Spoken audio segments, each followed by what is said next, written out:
Il y a tout le monde qui parle du private equity. Et c'est quoi en fait le private equity exactement? Alors déjà, tout le monde en parle parce que c'est une classe d'actifs très performante historiquement, une des plus performantes, et ça permet vraiment de diversifier son portefeuille. Le private equity, c'est quoi? C'est OpenAI, Mistral, Blablacar, Doctolib. C'est toutes les actions en fait qui ne sont pas cotées. C'est toutes les sociétés qui ne sont pas encore en bourse. Alors là, j'ai cité des grands noms, mais en soi, si tu investis dans la boulangerie en bas de chez toi, c'est déjà du private equity, parce que la boulangerie en bas de chez toi, a priori, elle n'est pas cotée en bourse. Si tu investis dans la SARL de ton oncle, c'est aussi du private equity. Donc, ça peut être des startups, ça peut être des PME, des ETI, ça peut être des sociétés beaucoup plus matures. Des fois, tu as des grosses sociétés qui sont pas cotées en bourse, ou du moins pas encore. Par exemple, Airbnb avant 2020 n'était pas encore cotée en bourse. Elle a été cotée en bourse en 2020. Et si tu avais effectivement investi sur Airbnb il y a 10 ans, eh bien, tu serais rentré dans le capital d'Airbnb avant tout le monde, en tout cas avant le grand public qui investit dessus via la bourse. Et là, c'est forcément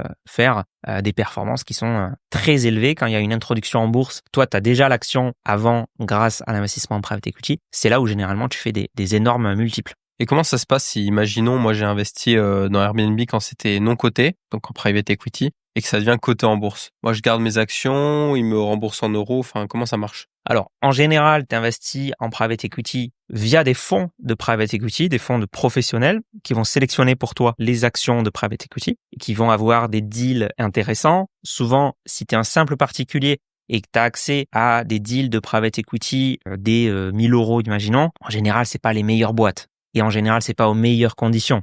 Quand on va chercher le grand public, en général, c'est parce que les fonds professionnels n'ont pas voulu investir ou alors les particuliers, tu vas pouvoir leur mettre des conditions parce qu'ils vont pas trop comprendre, ils vont pas trop regarder. Ça sera pas le meilleur deal. Et en général, ce qui se passe, donc, lorsque tu as un fonds de private et qu'imaginons il a Airbnb avant que Airbnb soit coté, le jour où Airbnb cote, ils liquident leur position et toi, ensuite, tu récupères la plus-value en cash et ils liquident le fonds. En tout cas une partie, et il te distribue la plus-value sur ton compte en banque. T'es toujours pas abonné alors que je parle d'investissement tous les jours, donc abonne-toi pour améliorer tes finances et appliquer des stratégies simples et efficaces.